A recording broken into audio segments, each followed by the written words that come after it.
pagi hari ini mari kita sama-sama mendengar firman Tuhan tentang jangan menunda waktu Tuhan dengan waktu kita sendiri, waktumu sendiri. Saya bawa kita untuk melihat di dalam Pengkhotbah pasal Pengkhotbah pasal 3 ayat 1 sampai ayat yang ke-15. Nah, saya harap ayat ini kita akan lihat satu persatu, hurai satu persatu.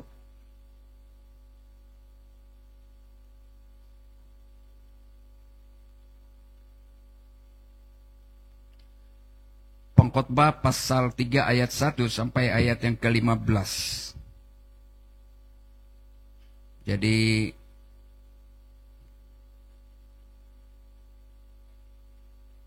kita lihat ini ayat 1 sampai ayat yang ke-15.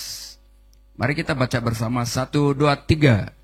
Untuk segala sesuatu ada masanya, untuk apapun di bawah langit ada waktunya. Ada waktu untuk lahir, ada waktu untuk meninggal, ada waktu untuk menanam, ada waktu untuk mencabut yang ditanam. Ayat 3. 1, 2, 3. Ada waktu untuk membunuh, ada waktu untuk menyembuhkan, ada waktu untuk merompak, ada waktu untuk membangun. Silakan baca. 1, 2, 3, ada waktu.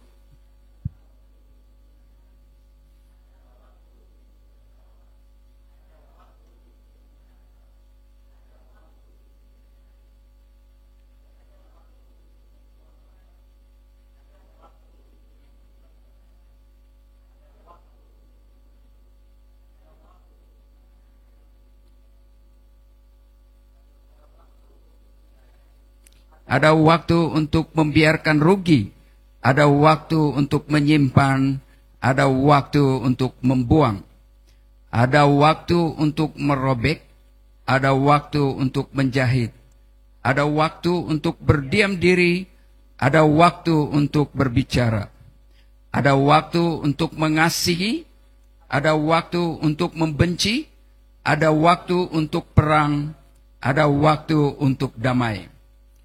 Apakah untung pekerja dari yang dikerjakan dengan berjerih payah? Ayat 10. Aku telah melihat pekerjaan yang diberikan Allah kepada anak-anak manusia untuk melelahkan dirinya. Ia membuat segala sesuatu indah pada waktunya. Bahkan ia memberikan kekekalan dalam hati mereka. Tetapi manusia tidak dapat menyelami pekerjaan yang dilakukan Allah dari awal sampai akhir. Aku tahu bahwa untuk mereka tak ada yang lebih baik daripada bersuka-suka dan menikmati kesenangan dalam hidup mereka. Dan bahwa setiap orang dapat makan, minum, dan menikmati kesenangan dalam segala jerih payahnya. Itu juga adalah pemberian Allah. Aku tahu bahwa segala sesuatu yang dilakukan Allah akan tetap ada untuk selamanya.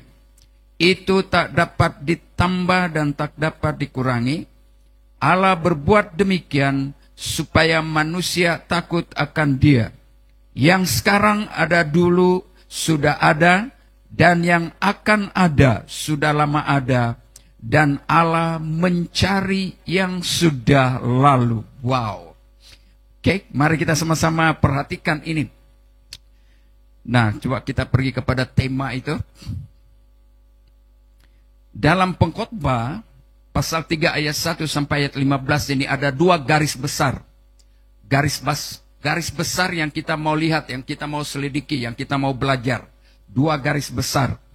Oke, garis besar yang pertama dari ayat 1 sampai ayat 8 itu, ini adalah, dia katakan, daftar perbiasaan yang jelas atau ketara tentang waktu. Ketara, bukan ketarak ya, ketara. Oke, itu sebabnya dalam ayat 1 bilang, untuk segala sesuatu ada masanya, untuk apapun di bawah langit ada waktunya. Oke, itu di dalam ayat 1. Tapi di dalam ayat 1 sampai ayat 8 itu ada beberapa daftar. Ya, ada 14 Yang kita lihat di sana dikatakan activity manusia yang menggambarkan kitaran hidup manusia. Seperti dibilang tadi kan, waktu untuk lahir, waktu untuk mati, waktu untuk menangis, waktu untuk ketawa, dan seterusnya sampai kepada ayat 8 tuh. Oke?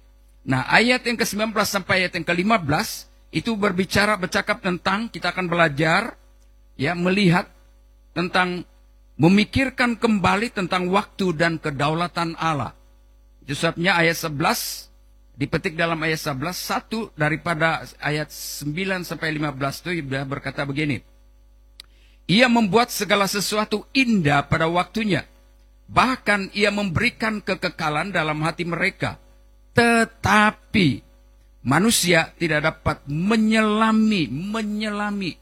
Menyelami itu macam mengerti lebih dalam ya pekerjaan yang dilakukan Allah dari awal sampai akhir. Jadi ada dua bahagian. Maksudnya ada dua bahagian kita akan belajar. Kedua bahagian ini adalah, kita lihat bahagian ini menggambarkan keterbatasan manusia. Ayat 9-11 itu, untuk memahami seluruh pekerjaan Allah, namun mengakui bahwa semua itu ada dalam kedaulatan Allah. Oke, kalau saya bawa untuk terus pada latar belakang kitab ini banyak beberapa anak-anak Tuhan percaya bahwa ini adalah pengalaman Salomo. Dan percaya bahwa ini adalah tulisan Salomo, raja yang berhasil, raja yang kaya sekali. Bagi dia tidak ada susah bagi dia, oke, untuk hidup.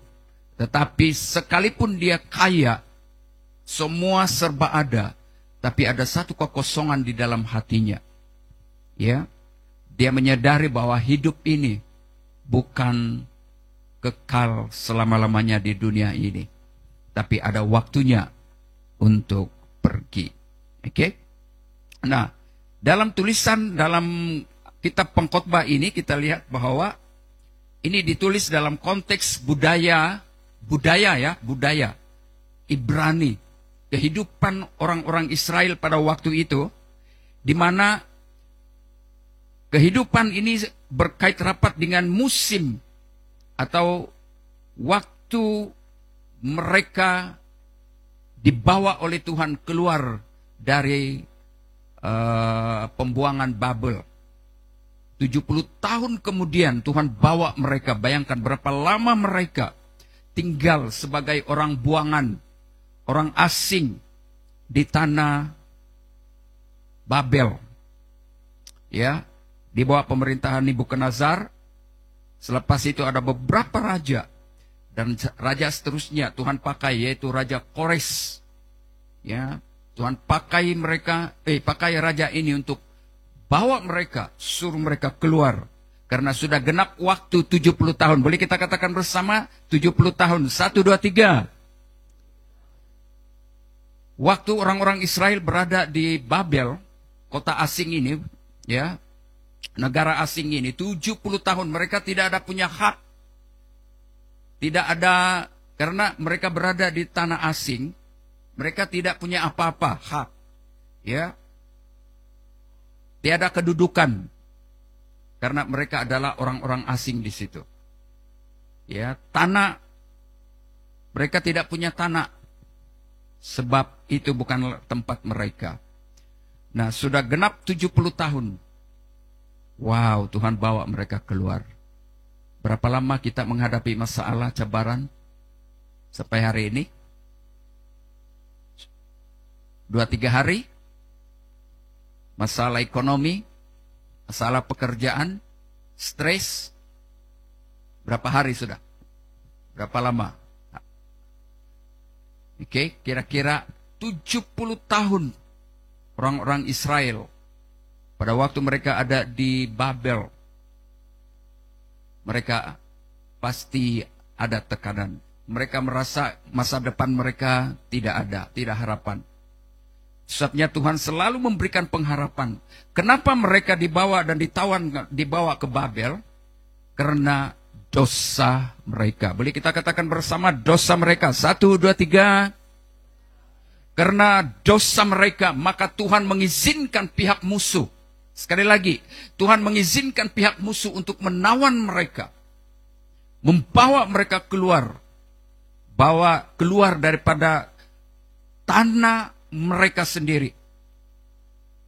Oke, sekali lagi, boleh tunggu saya? Rupa-rupanya, kalau kita berdosa di hadapan Tuhan, kalau kita tidak hidup menurut kehendak Tuhan, Tuhan izinkan pihak musuh menyerang kita. Tuhan mengizinkan pihak musuh untuk menawan kita. Mungkin kita tidak sama seperti orang-orang Israel, di mana Raja Nebukadnezar dan tentaranya datang untuk menawan dan membawa orang-orang Israel ke Babel sebagai tawanan. Musuh apakah yang kita hadapi sekarang?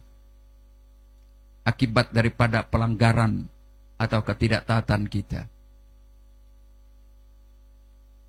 Kalau kita masuk lebih dalam pengertian secara rohani, mungkin musuh kita bukan Nebukadnezar dan para tentaranya. Tapi mungkin karena apabila ketidaktaatan kita pada Tuhan, ketidakpercayaan kita pada Tuhan, menyebabkan musuh datang menyerang kita. Musuh apa? Mungkin Tuhan izinkan dengan maksud supaya menyadarkan kita, memberi kita kesadaran, supaya kita kembali bertobat dan menyerahkan hidup kita pada Tuhan. Tuhan biarkan musuh seperti apa? Terjadi pergaduhan, ketidaksepahaman dalam keluarga. Tuhan izinkan itu terjadi. Tuhan izinkan masalah ekonomi terjadi dalam keluarga kita, dalam hidup kita. Tuhan izinkan musuh apa? Kebingungan terjadi. Bingung kita, stres kita terjadi. Itu musuh. Menggambarkan musuh seperti yang dihadapi oleh siapa? Orang-orang Israel. Kita perlu sadar, kita perlu paham dan mengerti maksud ya secara rohani daripada kisah dan pengalaman orang-orang Israel ini. Oke. Nah, itu yang ditulis oleh Raja Salomo. Ingat kembali. Ya. Kita lihat seterusnya.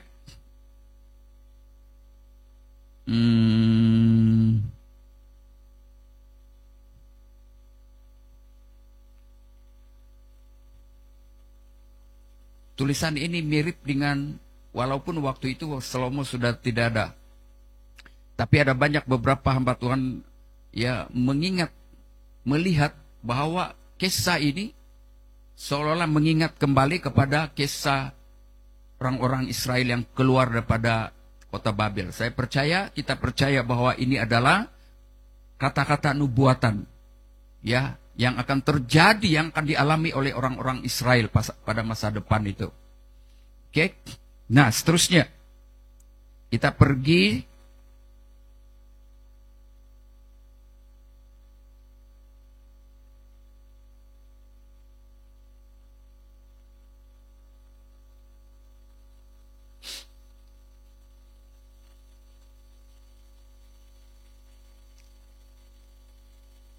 kenapa dalam tema ini ya, kita belajar dari tema ini adalah untuk membawa kita untuk mengerti, memahami bahwa hidup manusia itu adalah terbatas.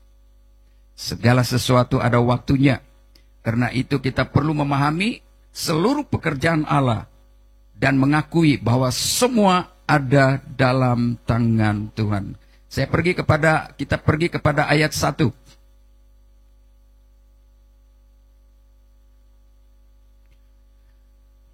Ada satu perkataan berkata begini, untuk segala sesuatu ada masanya. Oke? Untuk segala sesuatu ada masanya. Maksudnya ini perkataan untuk segala sesuatu ada masanya menyatakan, memberitahu bahwa segala hal dalam kehidupan manusia terjadi dalam kerangka waktu yang telah ditentukan Allah.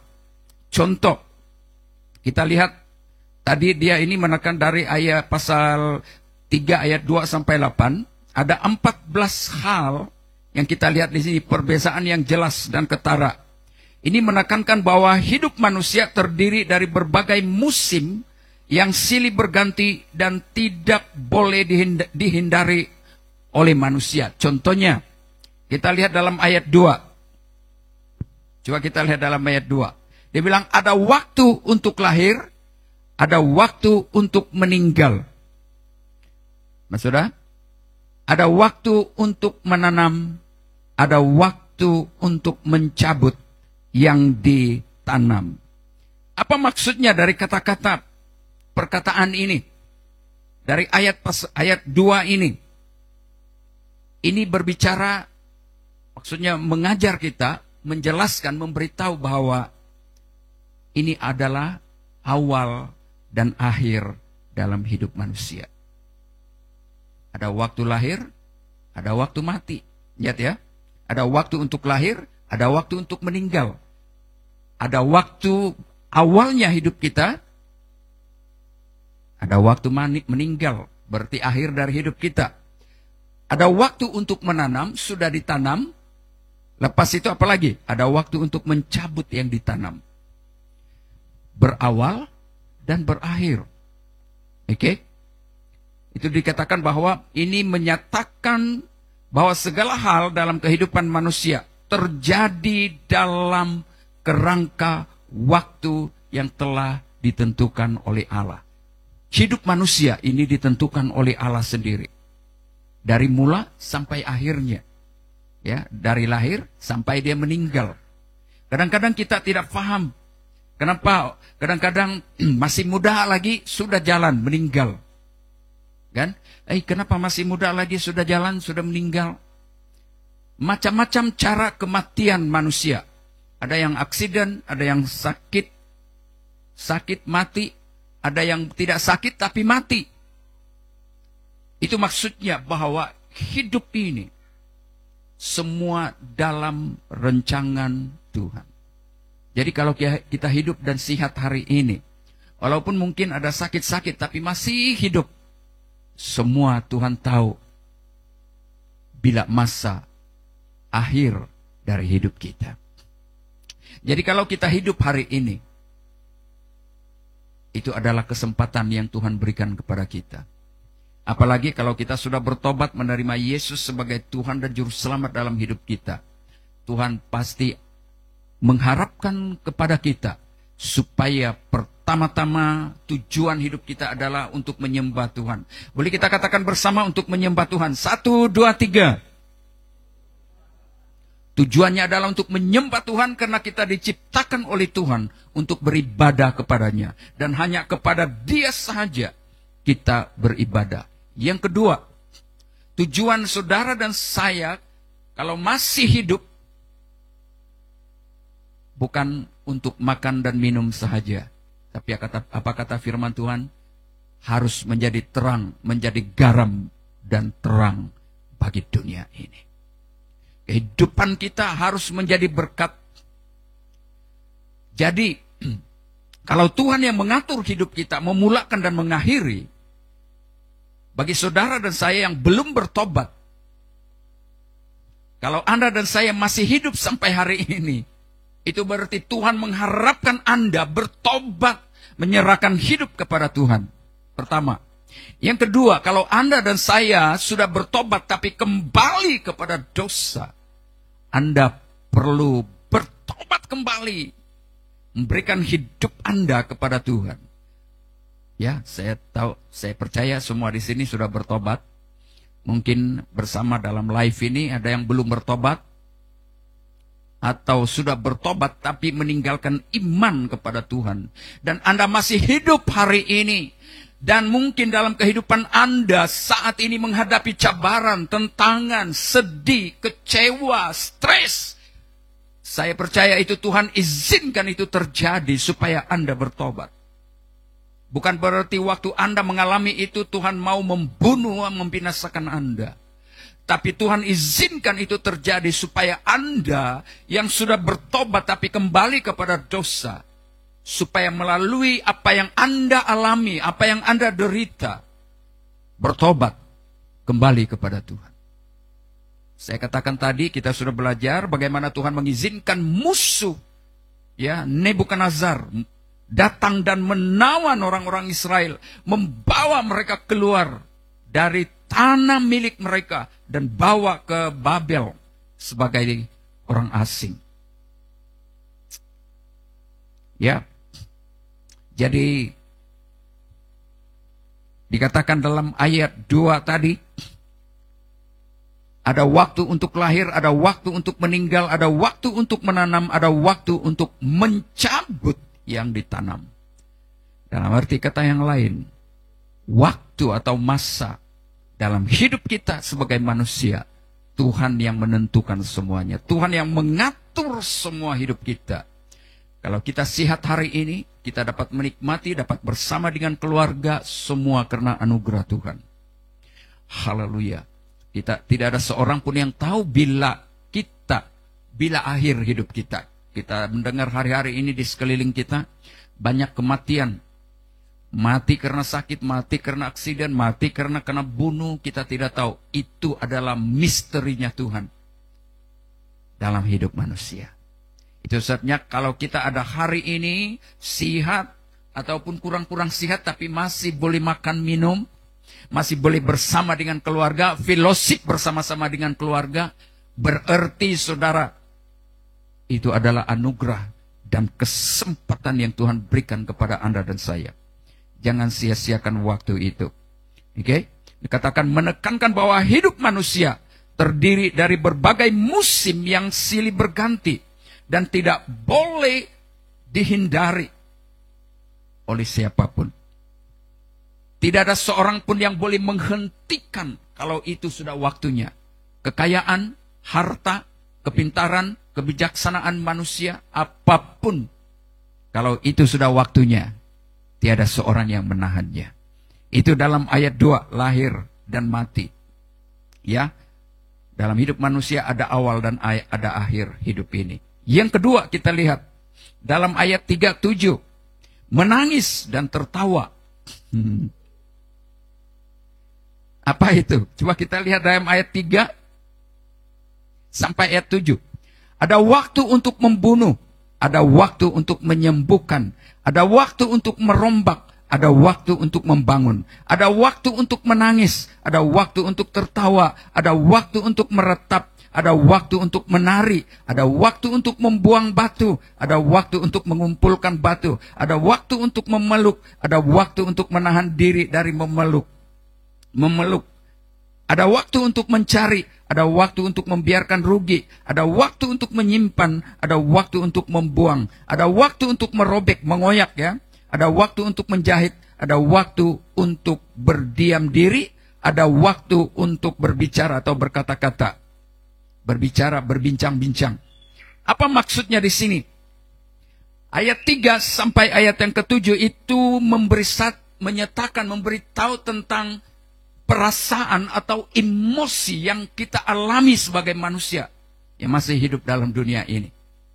Emosi yang kita alami. Ya, dari ayat 3 sampai ayat 7.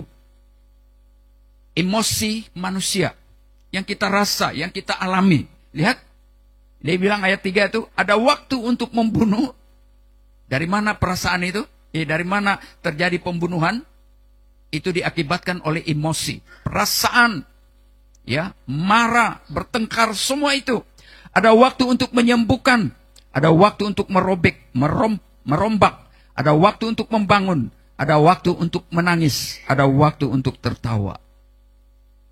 Ayat 3 sampai ayat 7.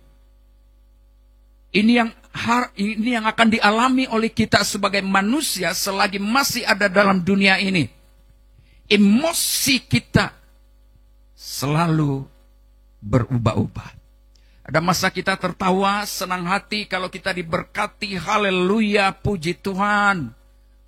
Ada waktu pada saat kita rasa tidak diberkati, kita merasa kenapa Tuhan tidak tolong kita. Ada masa kita stres, tidak tahu stres yang bagaimana, kenapa itu terjadi. Jadi dalam kitab pengkhotbah ini, sudah menjelaskan, memberitahu bahwa inilah yang akan dialami, dihadapi oleh setiap manusia.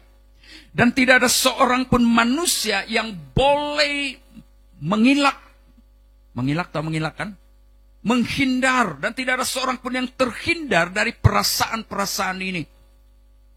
Ya, ada yang katakan, ada yang boleh apa ini? Gimana? Menghalang orang membunuh? Tidak. Bagaimanapun undang-undang itu diberikan, lihat saja dunia kita. Ya, mungkin orang bertanya, kenapa ini terjadi? Ya, apakah Tuhan tidak adil sehingga mengizinkan pembunuhan? Saudara, dengar baik-baik. Ini terjadi bukan karena Allah tidak adil, tapi ini terjadi karena dosa, akibat dosa. Pada saat terjadi atau masuknya dosa di Taman Eden, manusia pertama yang melakukan pembunuhan siapa? Coba ingat. Kain kan? Kain. Karena perasaan cemburu, perasaan tidak puas hati, semua itu terjadi setelah dosa masuk. Dan akhirnya, bagaimanapun Tuhan mengingatkan Kain, dia bilang, kenapa hatimu panas? Kau boleh berkuasa atas perasaanmu. Jangan biarkan perasaan emosimu yang berkuasa. Kalau tidak, kau tidak berkuasa menguasai emosimu, maka pasti terjadi sesuatu. Oke? Dan akhirnya, bukti pertama setelah dosa masuk, terjadi pembunuhan.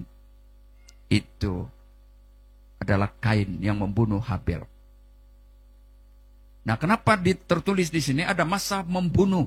Bukan berarti Tuhan mengizinkan pembunuhan, kejahatan itu, tidak.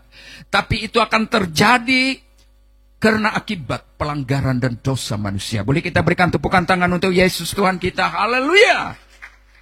Saya percaya kita datang bersama-sama pagi hari ini karena Anda dan saya mau diberkati Tuhan dan beribadah bersama-sama. Oke? Boleh paham? Yang seterusnya kalau kita lihat dalam ayat yang ke-8.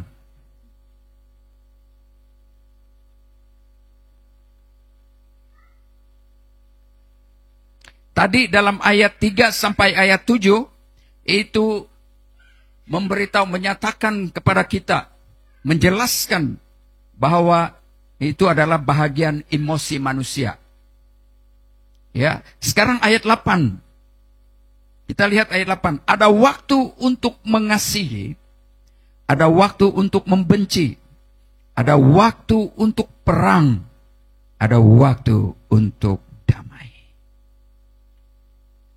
Lihat saja dunia kita, tidak ada seorang pun yang boleh menghentikan peperangan. Betul? Ya, ini bercakap tentang kondisi sosial. Oke, kalau kita lihat sosial hari ini, manusia, moral manusia, bukan semakin baik, tapi semakin tidak baik. Haleluya, dunia kita hari ini semakin terbalik. Saya percaya semua kita sudah dengar berita-berita yang sedang terkenal, yang sedang sedang viral secara meluas, bukan hanya di Sabah, bahkan di beberapa negara, bahkan melibatkan orang-orang besar ini, kan? Kenapa ini terjadi? Karena akibat dosa. Dan lihat saja, benar apa yang dikatakan oleh kitab Pengkhotbah. Itu adalah satu kata-kata nubuatan yang akan dan pasti terjadi di hari-hari yang akan datang. Dan itu sudah terjadi. Ya. Masalah sosial manusia semakin hari di hari-hari terakhir ini semakin rusak. Saudara, mari kita sebagai orang-orang percaya, mari perhatikan hidup kita, bagaimana kita hidup hari ini. Macam-macam kejadian terjadi, penyesatan terjadi. Nah, siapa? Ya, saya minta maaf ya, ada baru-baru itu yang si Sister Elina kirim di grup kita itu tentang kedatangan Yesus. Itu kayak itu yang datang bulan 9 2005 ini. Itu kan?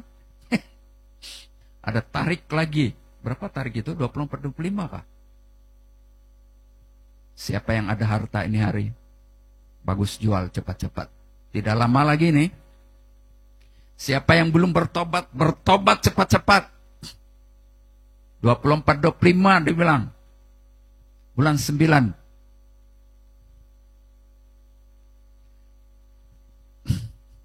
Banyak ramalan-ramalan hari ini. Kenapa ini semua terjadi?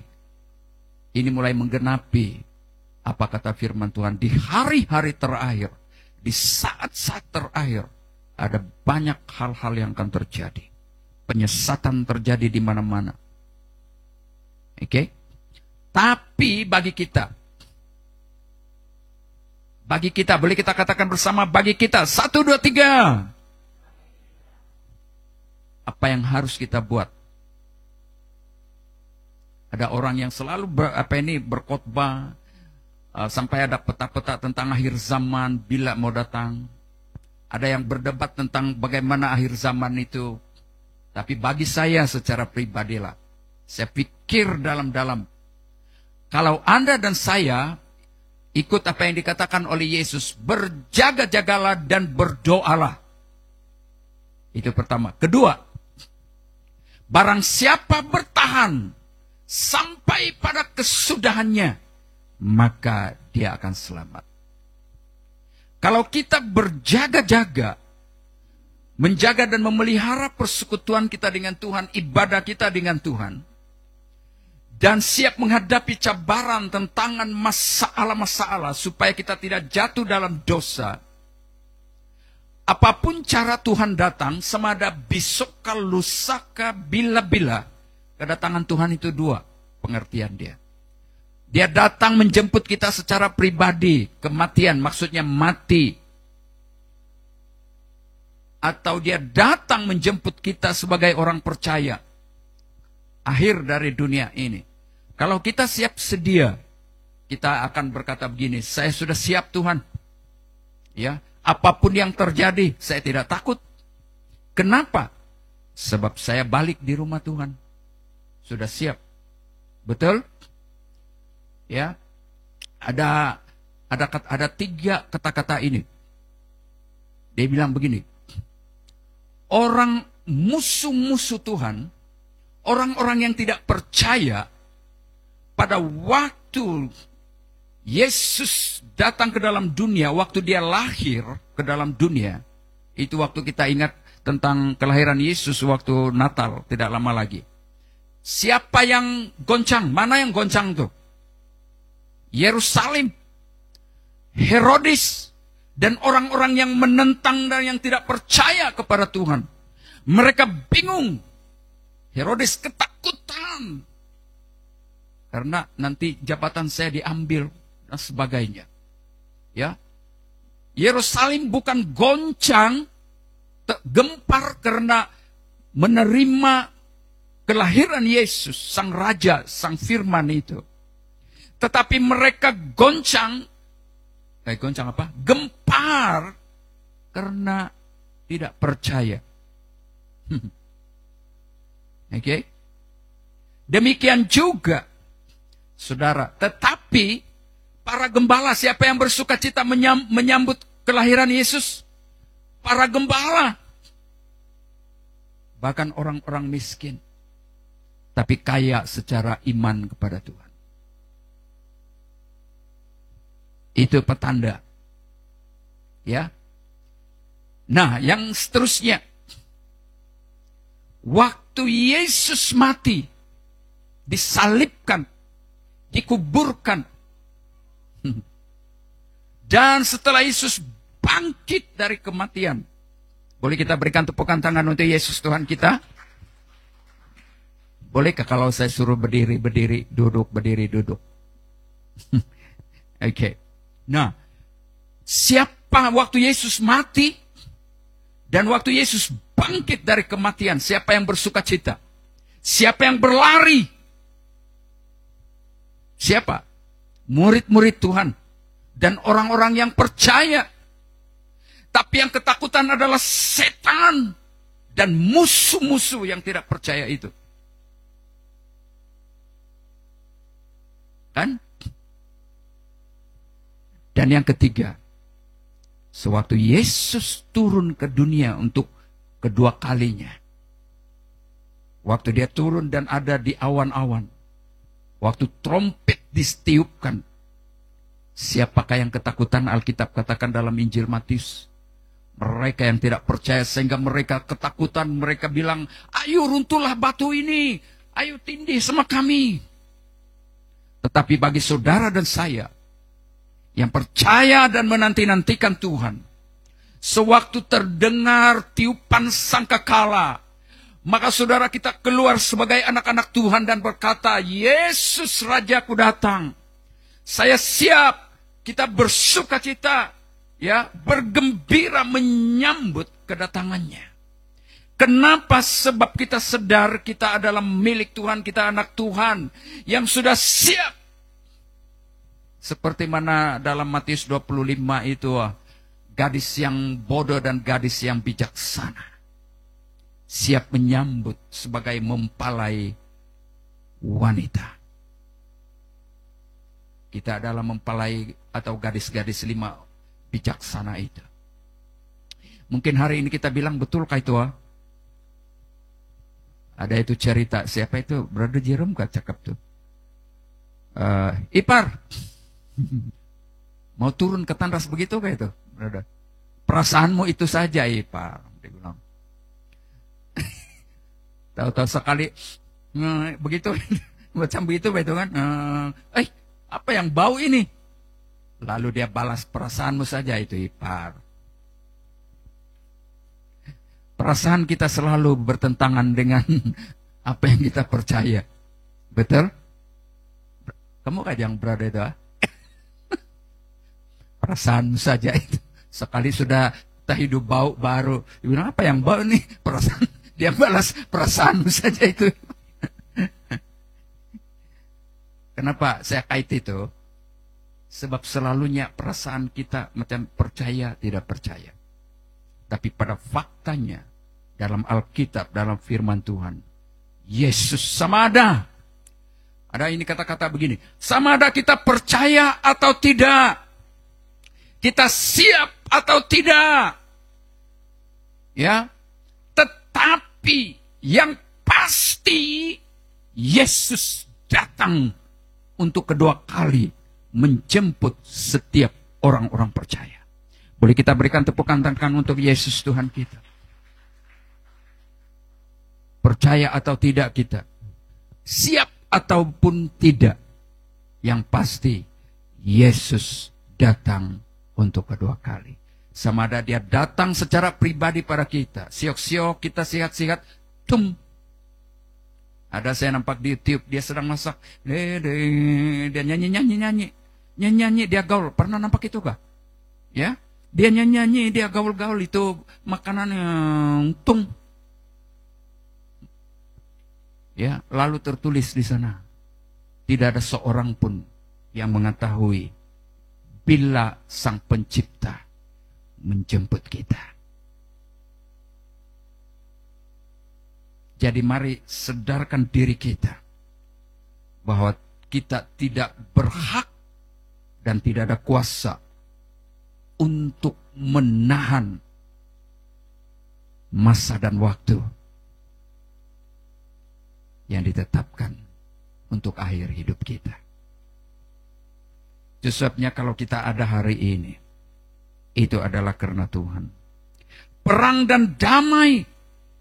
Ya, dalam ayat 8 ini adalah berbicara tentang kondisi, keadaan sosial. Sama ada keruntuhan. perang, peperangan terjadi, ataupun keadaan damai. Ya. Jadi ini yang ditulis dalam kitab pengkhotbah ini. Ya.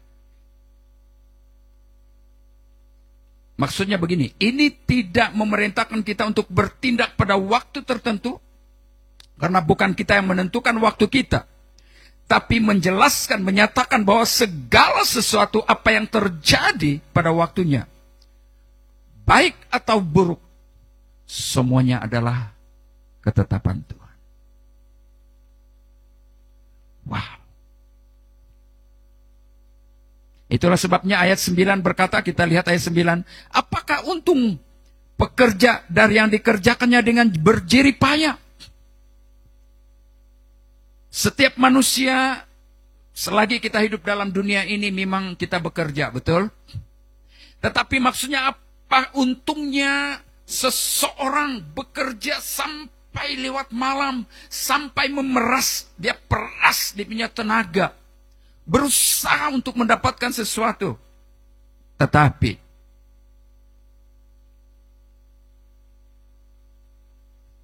sudah diam? Oke. Tetapi tanpa Tuhan dalam hidupnya, semua yang dia usahakan dalam dunia, harta benda, emas yang sampai 5 kilo, 6 kilo, rumah-rumah besar, itu yang dia bilang, telanjang kita lahir, telanjang juga kita balik. Betul? Itu yang dimaksudkan, apakah untung pekerja dari yang dikerjakannya dengan berjerih payah, sampai menjual maruahnya, karena ingin mengejar harta, kekayaan, keberhasilan. Tidak salah. Itu tidak salah, saudara. Tapi jangan sampai hal itu membuat kita meninggalkan Tuhan. Betul?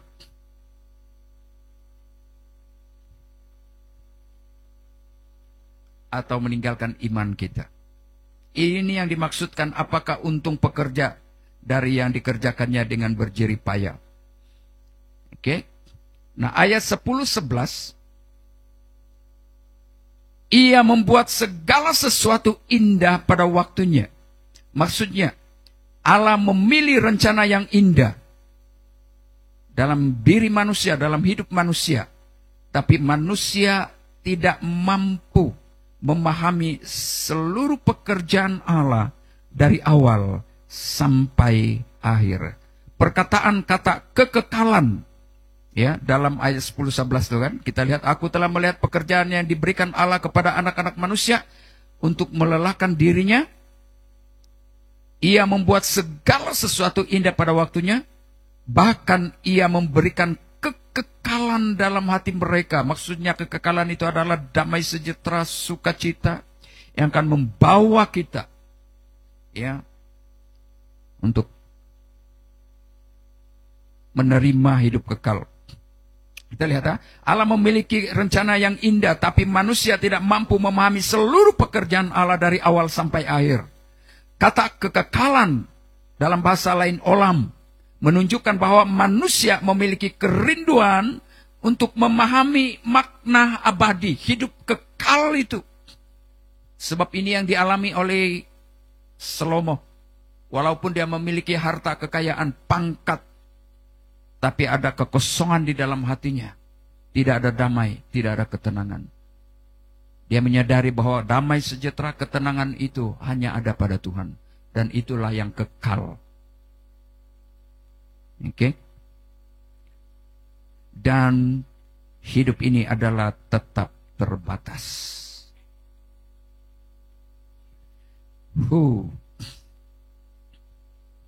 Masih boleh ikut? Masih ada ayat 12, 13, 14, 15. Saya singkatkan. Ayat 12, 13 kita lihat. Aku tahu bahwa untuk mereka tidak ada yang lebih baik daripada bersuka-suka dan menikmati kesenangan dalam hidup mereka. Sekali lagi, aku tahu bahwa untuk mereka tidak ada yang lebih baik daripada bersuka-suka dan menikmati kesenangan dalam hidup mereka. Inilah realiti hidup manusia. Selalu mencari kesenangan di dunia ini, sehingga melupakan Tuhan. Dan bahwa setiap orang dapat makan, minum. Memang kita tidak dilarang untuk makan dan minum. Masih ingat, kita hidup bukan untuk makan, tapi makan untuk hidup. Oke? Jangan terbalik. Hidup untuk makan. Itulah sebabnya, saudara, hanya karena makan, hanya karena minum, orang melupakan Tuhan, meninggalkan Tuhan, mengabaikan ibadahnya pada Tuhan. Kenapa dia bilang, sibuk kok. Kenapa sibuk? Sibuk hari-hari, sibuk terus. Itu yang menggodanya. Akhirnya lama-lama sejuk tuh hati. Dulu suka berdoa, suka datang beribadah karena terlampau sibuk. Dua ini yang buat kita sibuk. Sibuk misalnya dalam usaha kita, pekerjaan itu, kita bekerja tidak masalah itu. Maksudnya jangan sampai kesibukan itu mencuri waktu kita dengan Tuhan. Ibadah kita, mencuri ketenangan, damai sejahtera Tuhan dalam hati kita. Yang kedua, kesibukan itu adalah sibuk dari segi emosi, minda. Fikir hal-hal negatif, ya. Fikir hal-hal yang boleh mengganggu emosi kita, membuat kita tidak tenang, ya, dan membuat kita tidak dapat berdoa, tidak dapat tidur. Itu sibuk emosi maksudnya. Itu boleh mengganggu kehidupan rohani kita. Oke? Nah, maksudnya tidak ada yang lebih baik dalam ayat 12 dan 13 daripada bersukacita dan menikmati hidup ini di dalam kehendak Tuhan. Karena itu dalam 1 Tesalonika bilang pasal 5 kah? Ayat 16 kah itu? Mengucap syukurlah dalam segala hal. Ucaplah syukur. Begitukah? Sebab itu yang dikehendaki oleh Allah. Kalau kita mendapat sesuatu, diberkati Tuhan, mari kita bersyukur. Nikmatilah apa yang ada, sama ada besar atau kecil.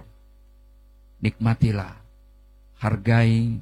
Pada saat kita menghargai apa yang kita ada, pemberian yang kecil itu pun pada saat kita terima dengan ucapan syukur, itu membuat kita tenang dan merasa puas hati. Boleh kita katakan bersama puas hati? 1, 2, 3. Karena itu, saya simpulkan, karena hidup ini penuh misteri, maka manusia sebaiknya menikmati hidup, menerima pemberian Allah, dan melakukan yang baik.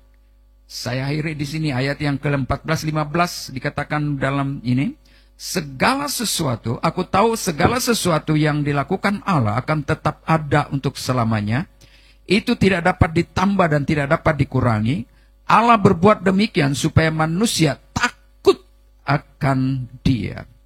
Yang sekarang ada, dulu sudah ada, dan yang akan ada, sudah lama ada, dan Allah mencari yang sudah lalu. Dengar baik, apa yang kita mau terapkan dalam kehidupan kita, aplikasikan dalam kehidupan kita. Yang pertama, Allah berdaulat atas waktu. Sekali lagi, Allah berdaulat atau bertata atas waktunya sendiri dan atas waktu saudara dan saya. Ya, kita tidak dapat mengendalikan musim hidup kita, tapi kita boleh percaya pada Allah yang mengatur segala sesuatu. Ingat, biarlah dalam perjalanan hidup kita, ya, perjalanan hidup maksud saya ini, keluar saja kita, besok, lusa, 1 minggu, bulan-bulan seterusnya. Biarlah ini kita terapkan. Kita tidak dapat mengendalikan musim hidup kita, tapi kita boleh percaya pada Allah yang mengatur segala sesuatu. Maksudnya, apapun yang berlaku, apapun yang kita hadapi, mari kita tetap percaya bahwa Tuhan yang mengatur dan mengendali hidup kita. Amin. Yang kedua, kita perlu pikirkan ini betul-betul. Simpan dalam hati kita bersama bahwa hidup ini sementara. Mari kita nikmati hidup ini dengan bijaksana. Maksudnya jalani hidup kita dengan bijaksana. Jangan mudah terpedaya dan terpengaruh dengan sikap dunia ini. Sudah kita sungguh-sungguh berapi-api, tahu-tahu mau mundur sama Tuhan. Kan? Itu maksudnya nikmati hidup ini dengan bijaksana. Pikirkan bahwa hidup kita adalah sementara. Dikatakan begini, karena segala sesuatu adalah sementara. Ya, tidak kekal. Mari nikmatilah hidup ini dengan rasa bersyukur. Bukan dengan perasaan putus asa. Seterusnya, mari kita menjalani hidup kita dengan hidup yang benar. Oke? Dalam kesimpulan khotbah ini, kita lihat kembali pada pengkhotbah 3 ayat 1 itu. Sampai ayat yang ke-15 kita sudah baca. Dari ayat 1 sampai ayat 15 sebenarnya membawa kita untuk merenung kembali secara jujur. Merenung secara mendalam tentang waktu dan kehidupan kita. Di tengah kehidupan yang tidak kekal di dunia ini. Ya. Hidup yang kita hidup dalam ketidakpastian. Dalam Alkitab, dalam kitab pengkhotbah mengajak kita untuk pertama, mengakui kedaulatan dan rancangan Allah bagi hidup kita. Biar kita menjalani hidup dengan kesadaran dan waktu yang singkat. Kita lihat dalam Efesus pasal 5 ayat 17. Biarlah kita hidup dengan bersukacita, rasa bersyukur dan bijaksana. Sebab ayat 17 berkata, Efesus 5:17, sebab itu janganlah kamu bodoh. Bodoh dalam arti kata yang lain mensia-siakan waktu kita. Bodoh berbicara tentang hati yang tidak siap sedia. Bodoh itu bercakap mengarah kepada hati kita, ya, yang acuh tak acuh, yang mudah berubah-ubah. Tetapi dikatakan usahakanlah supaya kamu mengerti kehendak Tuhan. Apa maksudnya kehendak Tuhan? Ya, maksud mengerti kehendak Tuhan adalah mengerti waktu Tuhan atau kairosnya Tuhan. Kairos, waktunya Tuhan. Boleh kita katakan bersama waktunya Tuhan. 1, 2, 3. Kata kasih kuat-kuat. 1, 2, 3 waktunya Tuhan. 1, 2, 3. Kairos Tuhan. 1, 2, 3. Apa maksudnya kairos Tuhan? Saudara, mari kita semua adalah, saya percaya ada pengalaman sebagai seorang petani. Petani tahu waktu tepat masa untuk menanam. Kan? Tidak sembarang dia pergi tanam-tanam. Ada masanya. Kita pikir petani itu, oh ini masa menanam. Ada dulu saya punya mama, mendiang mama. Ini waktu menanam, dia bilang sebab kalau masa begini, burung pipit pun tiada, sikit saja. Kedua, masa yang tepat. Ya, untuk tanaman itu boleh menghasilkan hasil tuaian yang banyak. Betul kan? Ya. Nah, segala sesuatu ada musimnya. Maksudnya, waktu Tuhan, kairos Tuhan itu adalah tepat sekali. Mungkinkah waktu Tuhan buat saudara dan saya hari ini?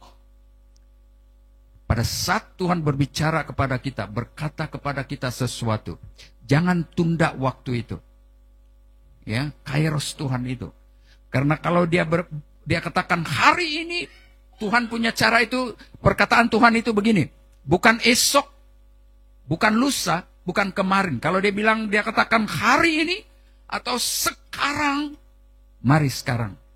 Kalau bukan sekarang, kita tunda menurut waktu kita, maka kita akan apa? Terlepas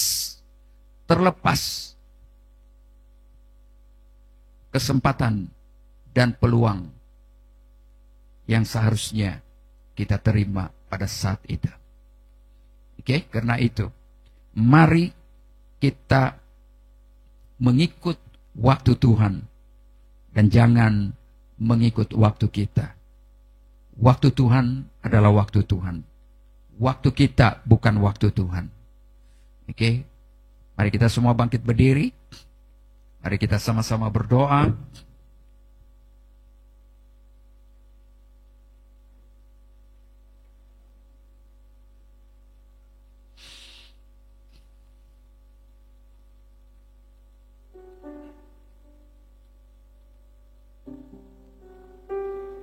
Mari kita berdoa bersama-sama dan bertanya dalam hati kita.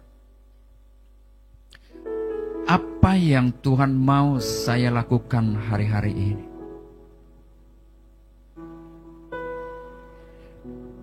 Apa yang Tuhan mau, apa yang Tuhan minta saya buat hari ini?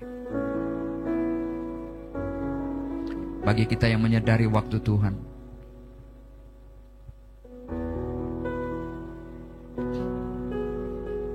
apa yang Tuhan lihat dalam diri saya hari ini?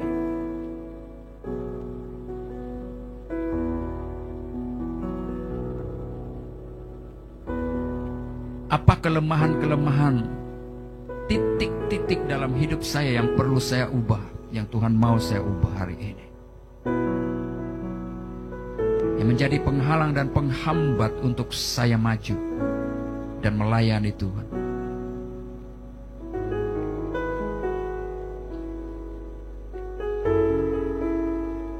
Mari kita tanya dalam hati kita dan katakan, Tuhan, mari.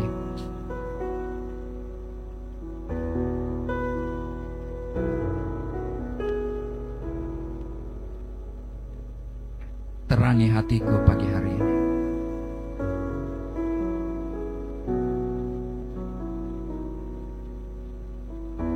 Izinkan Tuhan mengisi hati kita dengan kebenaran-Nya.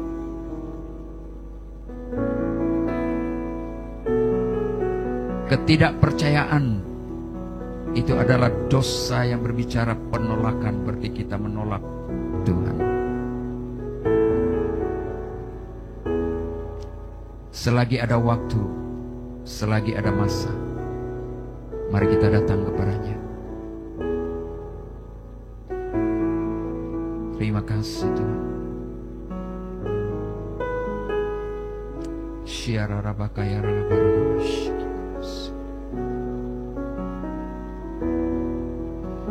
Waktu Tuhan bukan waktu kita.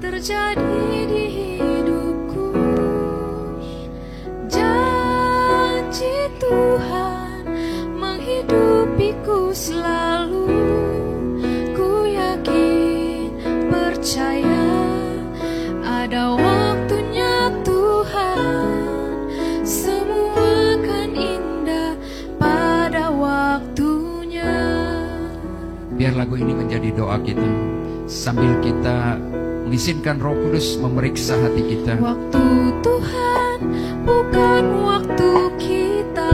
Apakah kita selalu mengabaikan waktu Tuhan dalam hidup kita? Jangan sesali keadaannya. Untuk semua ada waktu Tuhan. Tetap setia mengandalkannya. Semua kita berkata, segala yang terjadi di hidupku, janji Tuhan menghidupiku selalu.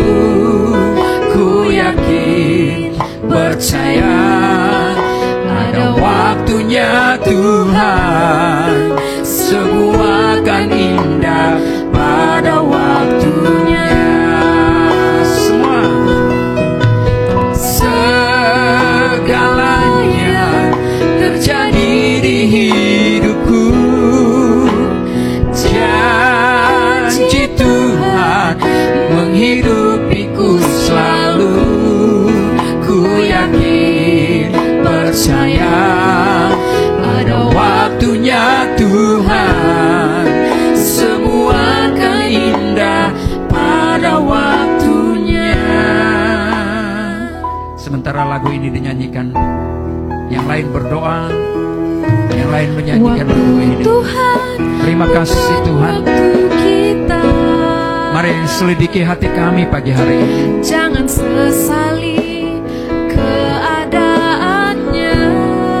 Ampuni kiranya kami selalu mengabaikan waktu kami, waktu yang Tuhan berikan kepada kami. Tetap setia mengandalkan. Kalau kami selalu mencuri waktu Tuhan, pagi hari ini kami datang mohon pengampunan daripada-Mu Yesus. Terjadi di hidupku janji Tuhan menghidupiku selalu. Ku yakin percaya ada waktunya Tuhan, semuanya indah pada waktunya. Sementara musik terus melayani kita dengan penyembahan ini, dengar baik-baik. Mungkin kita terlalu banyak mengabaikan waktu yang Tuhan berikan kepada kita, meremehkan waktu Tuhan yang Tuhan kehendaki bagi kita, sehingga mungkin hari-hari ini kita mulai mengalami masalah-masalah, cabaran dari segi keluarga. Pikiran kita tidak tenang, khawatir, risau. Itu adalah musuh-musuh yang menyerang kita, yang akan mengganggu kehidupan kita, membuat kita tidak tenang. Mungkinkah itu Tuhan izinkan terjadi, kita alami, supaya kita mulai memikirkan bahwa mungkin selama ini kita terlalu hidup menurut waktu kita sendiri, memboros-boroskan waktu yang seharusnya Tuhan mau supaya kita pakai waktu itu baginya. Pagi hari ini mari kita datang kepadanya dan katakan, Tuhan, ampuni saya. Kalau hidupku selama ini hidup untuk melakukan kehendak saya sendiri, hidup dengan hawa nafsuku, hidup dengan keinginanku, mari kita datang bersama-sama kepadanya. Katakan, Tuhan, pulihkan hidupku, pulihkan hidupku. Roh Kudus, mari. Kami tahu bahwa kami tidak mampu dengan kekuatan kami sendiri. Roh Kudus, Engkau satu-satunya yang memampukan dan memberi kami kesadaran betapa berharganya waktu itu.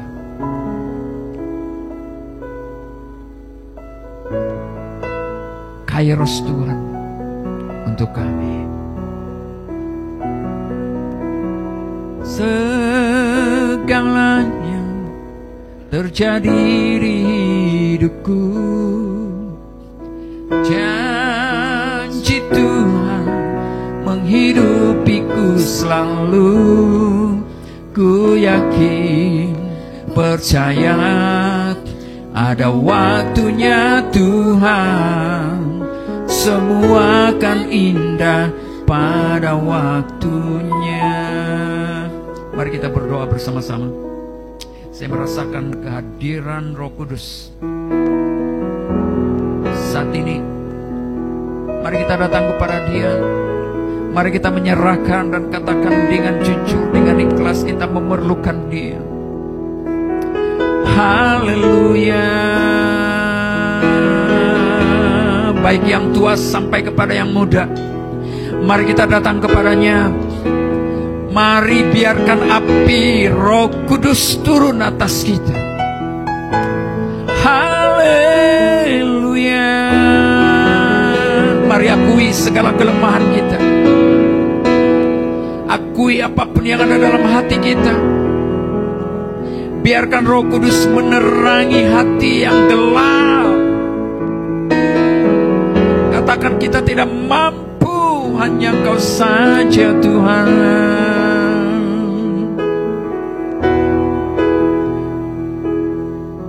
Ku buka hati untuk Roh-Mu Tuhan. Mari kita datang kepadanya. Jangan tinggal kiri kanan kita. Mari bawa hati kita. Mari buka hati kita. Lihat. Buka hati menyembahmu Yesus. Semua. Jamahlah kami, penuhi kami dengan kuasa Allah Maha Tinggi. Ku buka, mari buka hati kita bersama. Syarala baradia baramash. Ku buka hati menyembahmu Yesus. Jamahlah kami, penuhi kami. Izinkan Tuhan mengangkat segala beban-beban kita pagi hari ini. Lepaskan dalam nama Yesus. Ku buka hati untuk Roh-Mu Tuhan. Segala perasaan benci, dendam, Ku buka saat ini lepaskan dalam nama Yesus. Segala pikiran-pikiran negatif, lepaskan itu dengan kuasa Allah Maha Tinggi. Yeay, ku buka hati Yesus untuk Roh-Mu Tuhan. Ku buka hati menyembahmu Yesus. Jamahlah kami, penuhi kami dengan kuasa Allah Maha Tinggi. Semua Ku buka Roh Kudus hati mari untuk Roh-Mu Tuhan. sinari hati kami. Ku buka hati menyembahmu Yesus.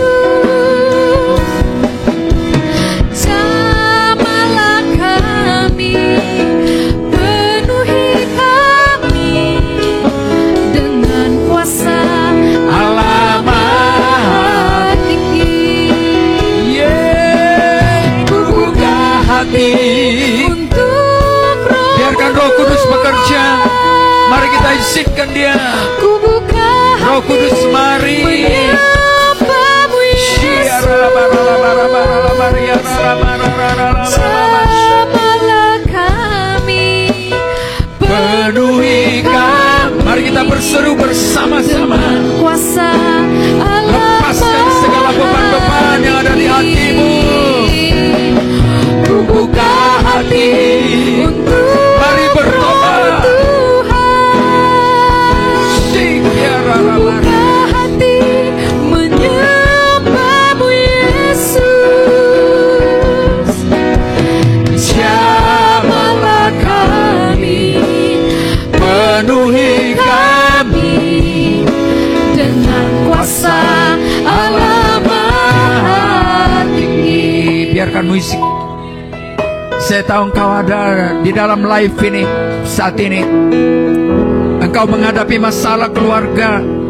Engkau berpikir untuk bercerai. Masalah yang kau hadapi ini. Saat ini kami berdoa dalam nama Yesus Kristus. Keluarga ini, engkau sudah menangis sekian lama. Kau berpikir untuk meninggalkannya, meninggalkan suamimu. Tapi dengar, tetapkan hatimu, kuatkan hatimu. Mari pandang Tuhan dan katakan, Tuhan, Engkau sumber pertolonganku. Katakan bahwa Engkau membenci perceraian. Di dalam nama Yesus Kristus.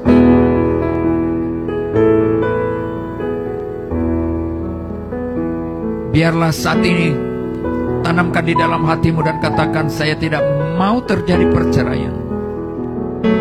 Katakan, saya mengampuni suamiku walaupun dia menyakiti hatiku.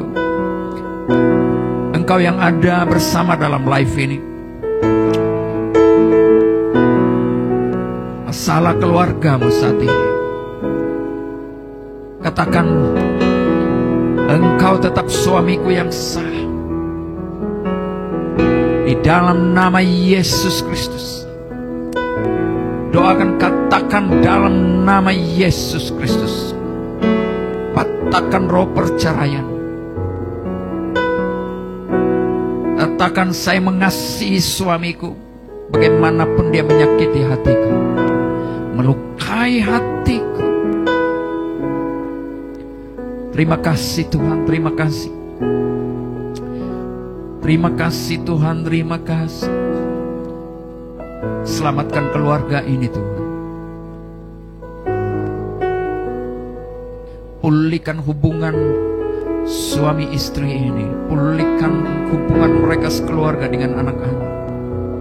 Di dalam nama Yesus Kristus. Biar anugerah Tuhan turun atas keluarga ini.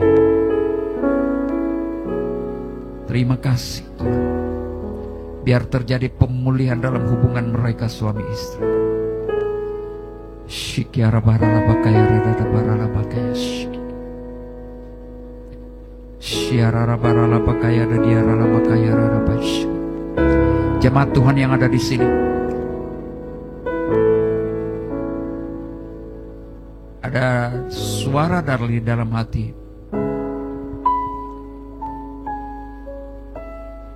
Mendorong untuk kita berdoa bersama-sama pagi hari ini.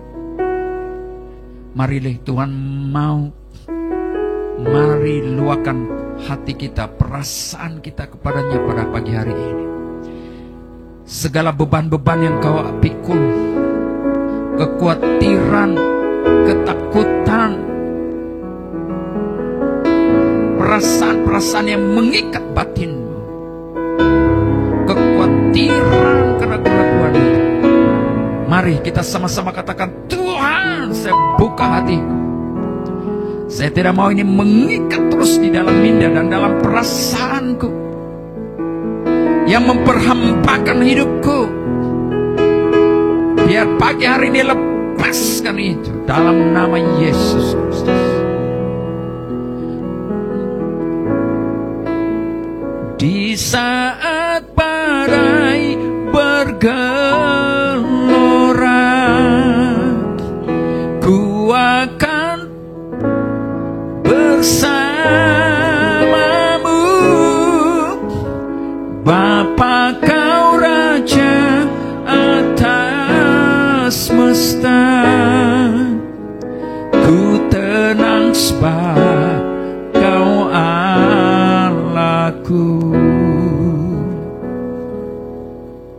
Saya tahu ada di sini belum terlepas hatinya. Mari lepaskan. Tuhan siap memulihkan, melepaskan engkau pagi hari ini. Daripada kita tidak tenang, daripada engkau tidak tenang dalam hatimu, lepaskan itu supaya dibebaskan. Mari mohon pertolongan Tuhan. Beban apapun yang menindih hidupmu saat ini, perasaan apapun yang menghantui hidupmu, lepaskan.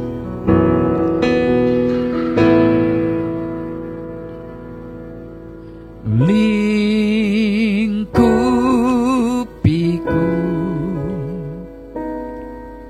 dengan sayapmu. Mari belajar menaruh hati hidup kita kepada Tuhan. Kekhawatiran, perasaan takut kita, mari letakkan kepada Dia pagi hari ini dan katakan, Tuhan, ini hidupku. Dengan kuasa-Mu Di saat badai bergelora, yes Lord, ku akan terbang bersama-Mu. Bapa kau Raja atas semesta, ku tenang sebab kau Allah. mari tanam dalam hati kita. Katakan, saya tidak mau keluar dari tempat ini selagi saya tidak bebas. Saya mau keluar dari tempat ini, saya harus bebas. Lingkupiku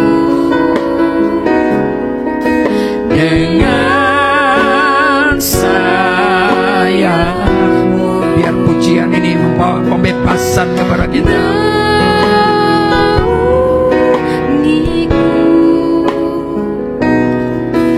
Dengan kuasa-Mu Semua di saat badai bergelora, ku akan terbang bersama-Mu. Bapa, Kau Raja atas semesta, ku tenang sebab Kau Allahku.